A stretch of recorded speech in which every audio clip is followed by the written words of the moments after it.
Mas eu vou fazer uma análise dessa. Não sei se ela vai ser chamada de Guerra de 12 dias, dos 12 dias, O provavelmente Trump vai, chamou né? assim, né? Guerra dos 12 dias.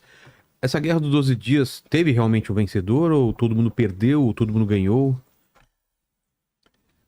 Eu acho que assim, a Israel queria ter conseguido objetivos maiores. Essa é a minha visão, Que né? era a derrubada do regime ou não? Que era a derrubada do regime e atingir mais profundamente o programa nuclear iraniano.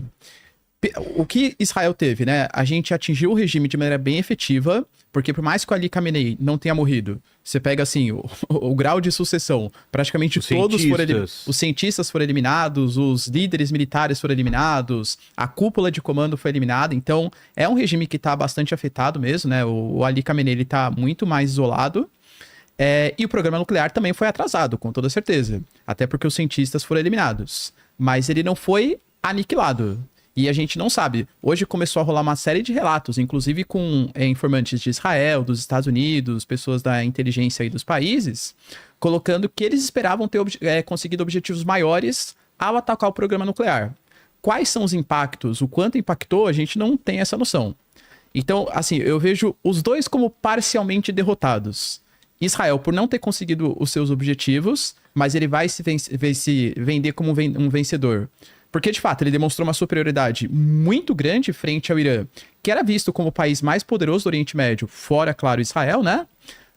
E o Irã também vai derrotado porque perdeu toda essa cadeia de comando. Mas também vai se vender como um vencedor porque conseguiu atingir Israel, mesmo que muito menos, né, que o Israel atingiu o Irã, e conseguiu atingir as bases americanas. E ainda manteve parte do seu programa nuclear. Então, na minha concepção, os dois saem como derrotados, mas conseguem vender a narrativa que eles são os vencedores. Acho que internamente eles conseguem contar a história que eles conseguem. Funciona a historinha lá dentro do Irã e dentro do Israel que eles venceram e que cumpriram os objetivos. Exato. Internamente no Irã, o regime dos ayatolás conseguiu tirar o foco das questões internas e lembrar que existe um mal maior e que por isso eles não podem balançar no poder porque o inimigo está ali na espreita. E do lado de Israel é isso, Netanyahu ele conseguiu tirar um pouco o foco de Gaza, que inclusive não parou, né? Ele, por mais que ele tenha declarado que agora Gaza ia deixar de ser um foco, o Irã que ia assumir essa frente, as investidas contra Gaza continuam. Ele conseguiu essa sobrevida no poder, né? Tirando o foco de novo de toda essa imagem negativa que estava sendo criada em cima de Gaza, batendo no inimigo que é unanimidade quase que mundial, que ninguém gosta, e que é assim, não é você chutar a boca do cachorro morto, né? É você bater no inimigo que é forte, que você pode fazer frente, e ele mostrou uma superioridade militar muito grande, é isso que vocês estavam falando aqui agora. Os céus do Oriente Médio, eles são dominados por Israel, e isso, existia uma suspeita do quanto de fato o Irã conseguia responder e, enfim, quanto esses céus do Oriente Médio dominados por Israel chegavam até o território iraniano, e agora se mostrou que é isso, que de fato a superioridade israelense é muito grande. Até se você compara, assim, porque as pessoas costumam pegar, né? A listinha de equipamentos do Irã, a listinha de equipamentos de Israel, fala assim, bom, deixa eu ver qual que é o exército mais poderoso aqui. Israel tem o Irã tem um exército que é muito maior, tem muito mais maior, tanque. E aí, o que adiantou nesse conflito? Muito mais população também, muito mais população. Se fosse uma guerra de trincheiras, aí possivelmente Israel nem conseguiria ter feito a invasão, até pelo relevo, pela própria geografia local. O Irã é um país muito difícil de ser invadido, né? Mas agora, nessa guerra, conta com inteligência, ataques aéreos, Israel demonstrou uma enorme superioridade. E você sabe, Vilela, desculpa. Não, pode falar. Você sabe, uma vez eu fui na ECM, que é a Escola do Comando Maior do Exército Brasileiro, né? Que é basicamente assim, a grande escola de formação da inteligência das nossas Forças Armadas. E um general, eu falei, cara, e aí, é verdade que se a gente entrasse numa guerra contra a Venezuela, além da gente perder nosso parceiro ali, que ia depois ser homenageado. Exato. Né? A primeira baixa aí seria o... Vai primeiro os que não importam. Com certeza, você ia mandar na primeira leva. Pô, eu falei, cara, e aí, a gente ganharia? E ele me trouxe uma perspectiva que eu achei muito interessante. Ele falou, cara, não é só o tamanho do exército, é o quanto você consegue sustentar uma guerra, né? Acho que a guerra na Ucrânia nos mostrou isso, né? A Rússia, ela fez muitas reservas em ouro antes de dar o primeiro passo e estourar a guerra. Pois é. Então, também é isso, né? O Irã, numa economia fragilizada como a que ele tem, primeiro, como é que tá a manutenção desse armamento deles, né? Será que todos esses aviões que eles têm voam, de fato? Segundo, né? Começando a guerra, você tem que repor estoque de munição, de armamento, de tudo, né? Como é que está o dinheiro, a capacidade industrial e financeira para você manter isso ativo? E, de longe, eu assim, acho que não tem nem comparação, principalmente porque o Israel tem os Estados Unidos dando retaguarda, né?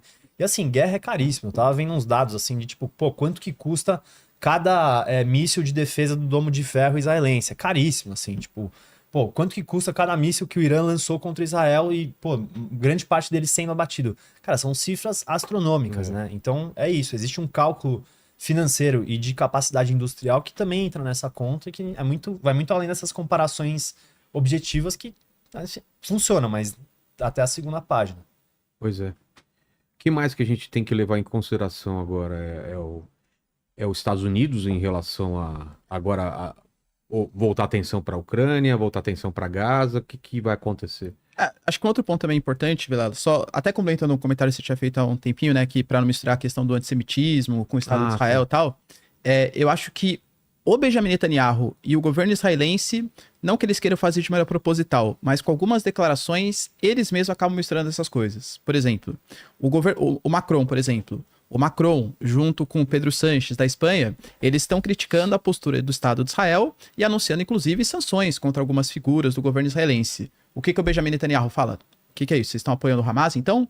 Quer dizer que vocês são antissemitas? Pô, como assim? Então, se eu critico uma postura ou alguma atitude do governo de Israel, quer dizer que eu não aceito a existência do Estado de Israel? Ou então que eu não gosto de judeu? São coisas diferentes, entende?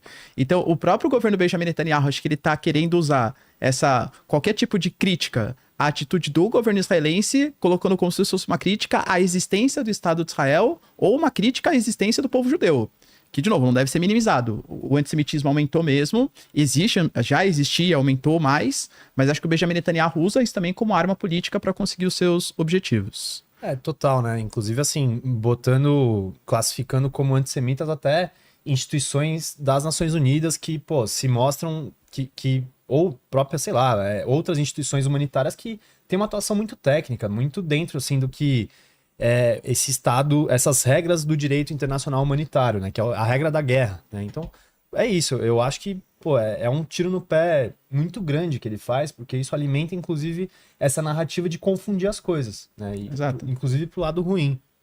Pois é. E a outra consequência também é a questão da militarização. Eu acho que os países eles se ligaram o quão importante, principalmente os rivais de Israel, o quão importante é se militarizar na região. Não, e países europeus também se ligaram que não vai ter mais a proteção dos Estados Unidos também.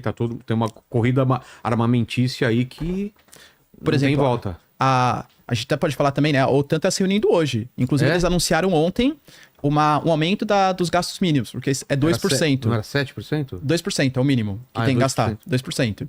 Eles anunciaram um aumento para 5% agora. Caramba. Um aumento de 150%. É muita coisa. Sendo que dos 32 países da OTAN, 9 não respeitam. Hoje sendo 2%. A Alemanha, por exemplo, que está querendo fazer uma baita reforma, eles querem... O Friedrich Merz, que é o novo chanceler, né? Ele falou que ele vai transformar o exército alemão no maior exército do continente europeu. Cara, ele tem plano de até 2029... Isso daí não me traz boas lembranças, não, cara. Essa coisa é perigosa. Eu já vi esse filme aí, hein, Kratos? Hein? Isso aí é complicado, hein? Os caras daqui a pouco estão levantando a mãozinha, velho. Tá louco, né? Hein? A Alemanha destacou pela primeira vez, desde o final da Segunda Guerra Mundial, tropas nos Bálticos. Cara...